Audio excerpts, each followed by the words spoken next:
दूसरा रुख ये भी तो है ना शाह साहब कि ये भी कहा जा रहा था कि इलेक्शन कमीशन की गलती थी, उसका खुमियाजा एक पार्टी जिसको वोट पड़ा है, जिसके हिस्से में नशिस्तें आती थी, और फिर ये भी आईनो कानून में कहीं नहीं है कि अगर नशिस्तें नहीं मिल रही तो आप सब आपस में बांट लें। ये भी एक मामला था। और सुप्रीम कोर्ट ने वो जो गलत, जहाँ पे कहा गया जी गलत तशरीह की गई सुप्रीम कोर्ट के फैसले की इलेक्शन कमीशन की जानिब से, उसको करेक्ट करने की कोशिश की। एक रुख ये भी है। अच्छा शाह साहब, दूसरी चीज़ ये, इसके साथ साथ, इस पर कमेंट करने के साथ साथ, ये बिल आने के बाद क्या पीटीआई के हाथ से मखसूस नशिस्तें निकल गई हैं एक बार फिर, या अभी मामला फिर सुप्रीम कोर्ट जाएगा? जी जी देखिए, मेरे तरफ से इतना आसान नहीं है। इसमें आप सिर्फ एक काम कर सकते हैं, आप चीजों को ड्रैग कर रहे हैं, और ड्रैग करने से, जैसे डॉक्टर साहब ने कहा, नुकसान कितना होगा। आर्टिकल 189, 87 का जिक्र ऑलरेडी डॉक्टर साहब ने कर दिया है। हाँ बिल्कुल, जो लॉ मिनिस्टर है उनका बयान बिल्कुल इस लिहाज से ठीक है कि जनाब ये आईनी और कानूनी, इसलिए कि पार्लियामेंट का काम है आईन और कानून के अंदर तरमीम करना। तो ये जैसे ही है कि जैसे आप कहते हैं कि सूरज मशरिक से निकलता है, तो उसमें तो कोई दूसरी राय नहीं है, वो ठीक ही कहते होंगे।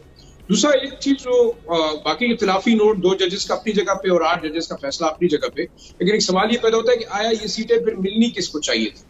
आपने अगर टेक्निकली जिन लोगों ने फॉर्म जमा कराया था तहरीक इंसाफ के उस पे और जाके इलेक्शन लड़ना चाह रहे थे, तो उनको तो आपने खुद आजाद उम्मीदवार डिक्लेयर किया, बाद में उनको फोर्स किया कि आप जाके इलेक्शन कमीशन लेके आप किसी पार्टी को ज्वाइन करें, तो तब ये मामला चलते, चाहे वो जमात इस्लामी के साथ जा रहे थे या सुन्नी इत्तेहाद कौंसिल के साथ गए।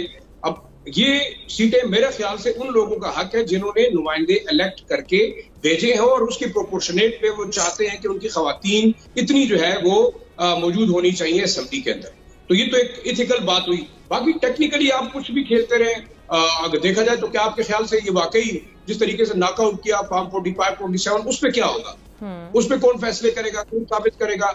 मैं ये समझता हूँ, देखिए ये जो चपकलिश है, कानूनी है या टेक्निकल है, उसके अंदर आपको इस वक्त जो पोलराइजेशन का माहौल है मजीद बढ़ रहा है। मैं तो ये समझता हूँ इस बिल के बाद अगर सुप्रीम कोर्ट ने एक रास्ता दे दिया था, तो पॉलिटिकल पार्टीज को कंसेंसस की बात हर एक करता है, बातचीत की बात हर एक करता है, ये एक अच्छा मौका था जिसके ऊपर आप बातचीत करके, बेशक जो भी पार्टी इक़्तिदार के अंदर है और जो अपोजिशन में बैठती, जो नंबर ऑफ स्ट्रेंथ जिसकी होती, लेकिन अगर आप इस तरीके से टेक्निकल और आईन और उसके अंदर जो बारीकियां हैं उसका जो है वो सहारा लेते हुए इन चीजों को प्रोलॉन्ग करते हैं, तो अल्टीमेटली डेमोक्रेसी को भी नुकसान है और आपके सिस्टम को भी नुकसान है। जिसका हक है आप उसको देना चाहिए। अगर अदालत ने अच्छा फैसला किया, गलत किया, देयर इज अ वे। अगर आप वाकई उसको चैलेंज करना चाहते हैं, सुप्रीम जुडिशियल काउंसिल में आप चले जाते, क्यों आपको लेजिस्लेशन की जरूरत पेश आई? और एक जो मैं समझता हूँ बदनीयती ये नजर आती है कि आप रेट्रोस्पेक्टिव इफेक्ट की बात करें कि 2017 से हो, तो आज तक क्या पार्लियामेंट सोई हुई थी? पहले क्यों नहीं किया?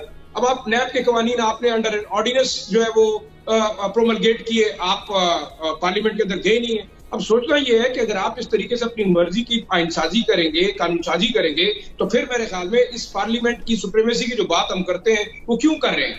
बार बार हर सियासतदान से सुप्रीमेसी ऑफ पार्लियामेंट, लेकिन पार्लियामेंट के अंदर बैठे हुए मेंबर्स को वोट का हक भी नहीं है, और उनको या बाहर निकाल दिया जाता है या टेक्निकली नॉकआउट करके आप ऑर्डिनेंस के थ्रू जो परमिटेशंस करते हैं। मैं ये समझता हूँ कि देखना ये होगा, अब जो आखिरी बात के आइंदा ये यूज करके या नहीं।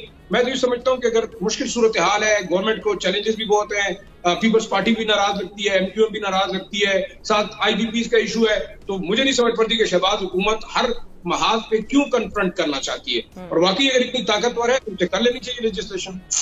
ठीक है, सब्सक्राइब करें और बेल दबाएं ताकि कोई खबर रह न जाए।